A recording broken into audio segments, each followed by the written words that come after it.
দেখুন, এমন কোনো মানুষ যিনি আপনার পূর্বে ভীষণ ঘনিষ্ঠ ছিল, আপনার কাছের মানুষ ছিল। কিন্তু বর্তমানে সে আপনার সঙ্গে শত্রুতা করে চলেছে। ভীষণভাবে শত্রুতা করছে। যদি আপনি দেখছেন সে আপনাকে সকল দিক থেকে নাজেহাল করে তুলেছে। কোনোভাবেই আপনাকে বাঁচতে দিচ্ছে না। বিভিন্নভাবে ব্ল্যাকমেইল করছে, আপনার চরম থেকে চরম ক্ষতি করে চলেছে। এমন ক্ষেত্রে দীপান্বিতা অমাবস্যা অর্থাৎ কালীপুজোর দিন মধ্যরাত্রে দক্ষিণমুখী হয়ে বসবেন।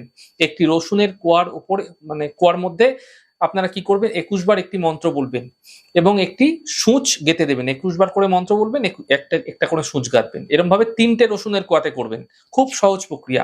আপনারা একটি করে সূঁচ গেঁথে সম্পূর্ণ করে ফেলবেন এইভাবে ৩ টি কোয়া। মন্ত্রটি হচ্ছে ইয়া মারগত সাম, ইয়া মারগত সাম।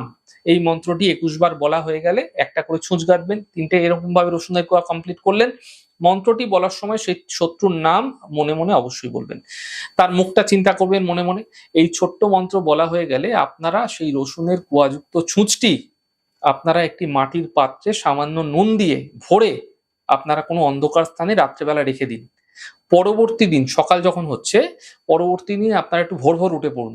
আপনারা সেই নুনের পাত্রটি সহ রসুনের কোয়াগুলি কোনো কাঁটা গাছের গোড়ায় পুঁতে দিয়ে চলে আসুন, যেন কেউ আপনাকে দেখতে না পায়।